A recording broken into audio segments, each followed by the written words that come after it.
자, 그래서 여기 이상전압 방지 대책 별표 5개 하겠습니다. 얘는 너무너무 중요하다라고 말씀을 드립니다. 그래서 이상전압 방지 대책이 되겠죠. 자, 좀 암기식으로 좀 가져가겠습니다. 자, 그래서 우리가 방지 대책을 볼 건데 여러 가지 방지 대책이 있습니다. 자, 그래서 가공지선이 있고요. 그리고 매설지선이 있습니다. 그리고 우리가 여기 피레침이 있고요. 그리고 우리가 여기 피레기가 있고 아킹온이 있습니다. 자, 그래서 이게 방지 대책이 될 것인데 가공지선은요. 섬락이라고 하는 영어로 플래시오브라고 하는데 이 섬락 혹은 직경내를 얘기하죠. 이 직경내로부터 우리가 가공 전선을 보호하는 녀석을 우리가 가공지선이라고 얘기를 합니다. 그래서 방지 대책이 우리가 이상전압이 여러 개이기 때문에 그 각각의 종류에 맞는 이상전압에 맞는 대책이 한꺼번에 지금 다 서술이 되어 있습니다. 그래서 지금 보는 거고요. 두 번째 매설지선은요. 나중에 역섬락이라는 걸 뒤에서 배울 거예요. 그래서 역섬락에 대한 방지 대책입니다. 그래서 역섬락이라고만 적어두세요. 나중에 다 할 거니까. 자, 그리고 세 번째 건축물 최상부의 피레침. 그래서 얘는 우리가 건물이나 건물 내에 있는 사람, 인명 보호하기 위해서. 그래서 얘도 낙내라고 얘기하죠. 섬락이 낙내니까. 요 섬락, 직경내, 낙내 거의 다 같은 말이라고 보시면 돼요. 그래서 이 낙내로부터 우리가 건물이나 인명을 보호하게 설치하는 것이 요 피레침이 되겠습니다. 아파트 옥상이나 이런 데 빌딩 옥상에 보면 혼자 이렇게 삐쭉 튀어나온 거 있잖아요. 맞죠? 그게 피레침이 될 겁니다. 송전용 피레기, 요 아킹온이 될 것인데 송전용 피레기는요. 송전선을 보호할 때 사용하는 것이고 요 아킹온은 우리가 애자령 보호할 때 쓰는 거 아니겠습니까? 앞에서 배웠던 내용이니까 이렇게 적어 두셨으면 좋겠습니다. 샤프든지 이런 거든지. 그래서 우리가 밑에 보시면 전력계통의 이상전압 방호장치 설치 개념도라고 해서 이렇게 나와 있어요. 그래서 여기 피레기가 있잖아요. 맞죠? 우리가 변전소 안에. 그래서 이런 그림이 있다는 거 보시고요. 우리가 각각 이제 좀 알아볼 거니까 세부적으로는 이제부터 들어가서 배우면 될 거니까 한번 해보도록 하죠. 자, 그래서 다섯 번째 또 우리가 변전소 내부에 피레기 설치한다라고 나와 있고 적당한 전염조를 설계한다. 그리고 서지 흡수기를 설치한다. 그래서 요 서지 흡수기도 밑줄 한번 해주시고요. 자, 그래서 우리가 피레기가 송전용 피레기가 있고 그리고 변압기 내부에 설치하는 피레기가 있는데 생긴 형태가 좀 달라요. 그냥 단지 좀 다른 거라고만 봐주셨으면 좋겠습니다. 자, 그래서 기출 예제 한번 보도록 하죠. 자, 이렇게 좀 읽고 넘어가는 것은 읽고 넘어가는 이유가 있겠죠. 중요한데 어차피 외워야 될 파트예요. 그래서 제가 지금은 더 설명드릴 부분이 없으니까 이런 식으로 보고 뒤에 관련된 내용들이 나와요. 그때 하면서 제가 좀 더 자세한 설명을 하도록 하겠습니다. 자, 그래서 이상전압에 대한 방호장치가 아닌 것을 물어봤습니다. 그래서 피레기 아까 말씀드렸고 가공지선도 이상전압 우리가 직경내로부터 가공전선을 보호한다라고 얘기했습니다. 그리고 세 번째 방전코일 그리고 네 번째 서지 흡수기가 있는데 이 방전코일은 뒤에 가서 배전 파트에서 우리가 전력용 컨덴서라고 하는 것을 설치할 거예요. 그러면 이 전력용 컨덴서를 정기 점검할 거거든요. 근데 이 컨덴서라고 하는 것이 전하를 모으는 성격이 있기 때문에 이쪽에서 우리가 이렇게 세 선이 있으면 여기 컨덴서가 이렇게 있어요. 이렇게 컨덴서가 설치되어 있는데 이 컨덴서를 우리가 차단기를 통해서 차단을 시켜요. 그러면 이때 사람이 그냥 작업자가 전기점검하기 위해서 만지게 되면 여기에 전하가 남아있으면 제 몸을 타고 전하가 대지로 빠지겠죠. 그러면 전하가 이동한다는 것이 전류가 흐른다는 거 아니겠습니까? 그러면 인체가 감전이 될 거기 때문에 위험하잖아요. 그래서 이렇게 해뒀다가 여기에 방전 코일을 설치해 놨거든요. 방전 코일을. 이 방전 코일을 설치해 놓으면 이게 좀 일정 시간 있다가 얘가 C 안에 있는 전하가 이렇게 회로적으로 돌면서 뭐한다? L에서 열로 다 소비가 돼요. 그렇게 되게 되면 나중에 일정 시간 지나면 얘를 만져도 감전이 안 오겠죠. 그때 사용하는 것이 방전 코일입니다. 그래서 이 방전 코일은 제가 자세히 뒤에 가서 설명을 드리도록 할 테니까 일단 이런 식으로만 좀 봐주시고 얘는 우리가 이상전압하고는 관계가 없다라고만 봐주셨으면 좋겠습니다. 아시겠죠? 자, 이렇게 하고 우리 피래기에 대해서 한번 알아보도록 하죠. 자, 피래기가 되겠습니다. 그래서 가장 중요한 녀석이 이 피래기가 되겠죠. 자, 피래기는요. 여기 보시면 일단 피래기는 우리가 어떻게 우리가 구조가 되어 있는지를 아셔야 되는데 직렬계과 특성 요소로 우리가 구성되어 있다라고 보시면 되겠습니다. 그래서 위에가 직렬계입이 될 것이고 밑에가 특성 요소가 되겠습니다. 그러면 직렬계입은요 우리가 스위치 역할을 하는 건데 뒤에서 제가 설명을 더 자세히 드릴게요. 뒤에 내용이 있으니까. 자, 그래서 이상전압이 침입하게 되면 즉시 방전을 개시해서 속류를 차단하고 전압 상승을 억제한다고 나와 있고요. 특성 요소는 이상전압 방전 후 일정 값 이하가 되면 즉시 방전을 정지해서 원래 송전 상태로 우리가 복귀한다라고 되어 있습니다. 그래서 이렇게 되어 있는데 요 피래기의 역할을 제가 실기 답안용으로 만들어 드릴게요. 이렇게 이상전압 내습시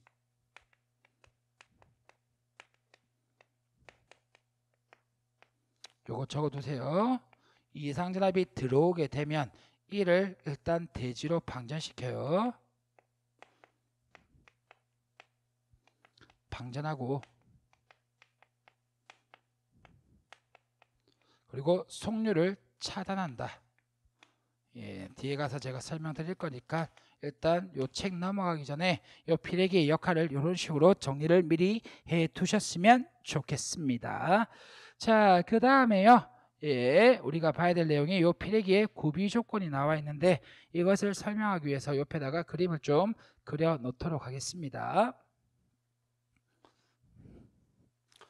자, 이 피래기는 일단 이상전압이 들어와야 될 건데 일단 제가 그림을 좀 그릴게요. 이렇게 될 건데 이상전압이라고 하는 것은 일순간 커져서 사라지는 이러한 파형을 이상전압이라고 했어요. 그래서 요 뒤에 가게 되면 이상전압이 종료된 거예요. 자, 그러면 이렇게 얘가 지금 흰 색깔로 그린 게 이상전압이 되는 겁니다. 충격파. 이상전압은 충격파의 형태입니다. 충격파가 되겠죠.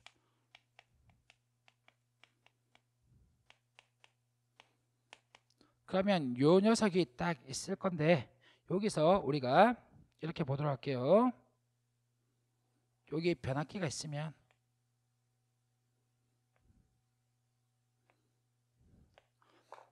요 앞에 병렬로 반드시 피래기는 변압기하고 병렬로 설치해야 돼요.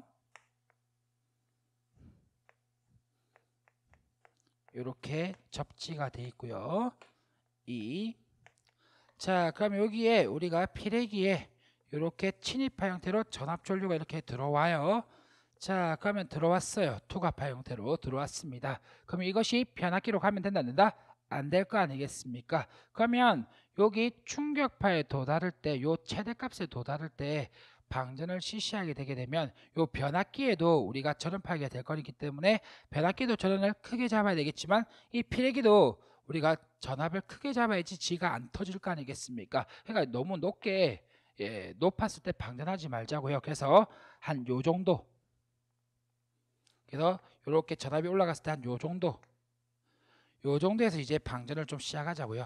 그래서 이 전압을 충격 방전 개시압이라고 합니다. 충격 방전 개시 전압입니다. 그래서 이 충격 방전 개시압을 우리가 좀 낮게 잡고 있어야지 방전을 빨리 해가지고 우리가 대지로 방전시킬 거 아니겠습니까? 그러니까 얘가 너무 높게 되면 피래기 절연 설계가 커진다고요. 그래서 얘를 최대한 가능한 한 어떻게 낮게 잡아야지 빨리 빼줄 것이고 피래기의 자체 절연을 줄일 수 있을 거 아니겠습니까? 얘는 보디가드라고요, 맞죠? 그래서 얘를 너무 돈이 많이 들어가면 안 될 거니까 이런 식으로 우리가 합니다. 그러면 이때 이 피래기의 이 충격 방전기 시합에서 우리가 방전을 하게 될 거니까 우리가 전위가 떨어지겠죠.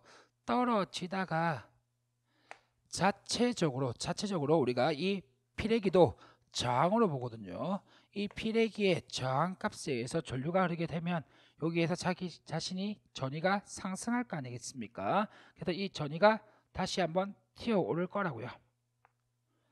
그러면 이것도 너무 커지면 된다? 안 되기 때문에 딱 커팅해 주는 거. 너 이상 올라가지 마. 이렇게 해서 요까지만 딱 거는 것을 제한전압이라고 얘기를 해요.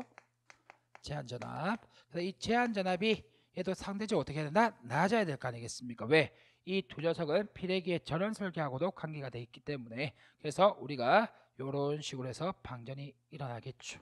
그럼 이때까지가 우리가 충격파가 이렇게 있을 때가 될 것이고 요 뒤로부터는 사라졌잖아요. 충격파가. 그러면은 얘가 속류라는 녀석이 들어와요. 속류. 이렇게 들어와요. 그럼 이 속류라고 하는 것은요. 속류라고 하는 것은 우리가 이상이 없는 거기 때문에 그럼 충격파가 지나고 나서 이게 방전이 다 끝나고 나서는 이 속류가 있을 거 아니겠습니까? 이렇게 따라오는데 얘는 이상이 없는 상용 주파수의 전류. 적어 놓죠. 상용 주파수의 전류.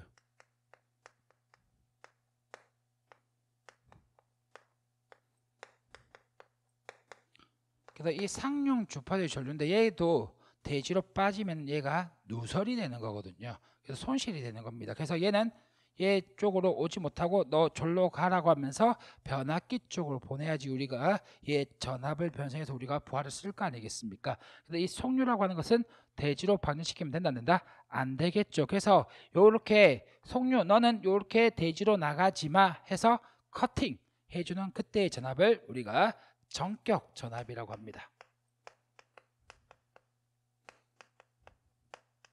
이 전격 전압이라고 하는 게 속류를 끊어주는 전압을 뭐라고 한다? 전격 전압이라고 얘기하거든요. 그러면 얘가 너무 낮게 돼 있으면 된다? 안 되겠죠. 그래서 왜 낮게 잡고 있으면은 전압이 나타나도 다 방전시킬 거 아니겠습니까? 그래서 이 전격 전압은 되도록이면 어떻게? 높게 잡아야 되죠. 그 이유는 누설을 줄이기 위해서 그렇게 되는 거죠. 자, 그리고 우리가 상용 주파에 대한 우리가 방전 개시압도 있는데 이 정도로 잡아야 되는 거죠. 얘도 이 정도 레벨 잡는 거예요. 그래서 얘를 상용 주파 방전 개시압. 상용 주파에 이 전압이 인가됐을 때 방전을 개시하는 전압인데 이 상용 주파라는 것은 섬락 사고 전압이 아닙니다. 충격파랑 상용 주파랑 달라요. 그래서 충격파는 우리가 섬락이라든지 이런 전압이고요. 그래서 사고 전압이라고 보시면 되는 거고 이 상용 주파는 사고 전압이 아니기 때문에 이때는 방전하면 된다? 안 되겠죠. 그래서 가능한 한 높게 잡아야지 방전 안 할 거 아니겠습니까? 그래서 얘는 높을수록 좋겠죠. 그리고 속류도 우리가 잘 끊어야지 좋겠죠. 그런데 이 충격 방전 개시압과 제한 전압이 어떨수록 낮을수록 왜? 얘는 절연의 위협이 되기 때문에 되도록이면 낮게 잡고 얘는 우리가 높게 잡는 이유가 뭐다? 높게 잡아야지 우리가 누설이 덜 할 거니까 손실이 적어지는 거 아니겠습니까? 전기를 힘들게 만들었는데 얘가 땅으로 빠지면 된다? 안 되겠죠. 그래서 요 그래프를 보시면서 여러분들 저기 피레기 구비 조건에 보시면 충격 방전 여러분들 제가 여기서 읽을게요. 여러분들 교재 보세요. 그래서 충격 방전 개시압이 우리가 낮을 것 이거 낮아야 되겠죠. 그리고 상용 주파 방전 개시압이 높을 것 얘가 높아야 되겠죠. 그리고 속류 차단 능력이 좋아야 되겠죠. 그리고 우리가 방전 내량이라고 하는 것은 요 피레기가 전류를 방전할 거잖아요. 맞죠? 얘를 우리가 이때 방전하는 전류값을 우리가 방전 내량이라고 해요. 그 한도값을. 그래서 이 방전 내량이 크면서 제한 전압이 낮아야 되겠죠. 그래서 파란 색깔로 적어 놓은 것은 우리가 낮아야 되고 우리가 노란 색깔로 적어 놓은 것은 커야 되겠죠. 그래서 제가 부사에서 얘기할 때는 이렇게 얘기해요. 상속은 많이 받을수록 좋고요. 상속값은 높아야 되겠죠. 그리고 우리가 벌레 주기는 재충제는 사람이 적게 맞을수록 좋겠죠. 그래서 상속고 재충저 하면서 상용 주파 방전 개시압이 높아야 되는 거고 속류 차단력이 좋아야 되겠죠. 그리고 제한 전압이 낮아야 될 것이고 충격 방전 개시 전압이 낮아야 되겠습니다. 이렇게 구비 조건을 좀 봐두셨으면 좋겠습니다.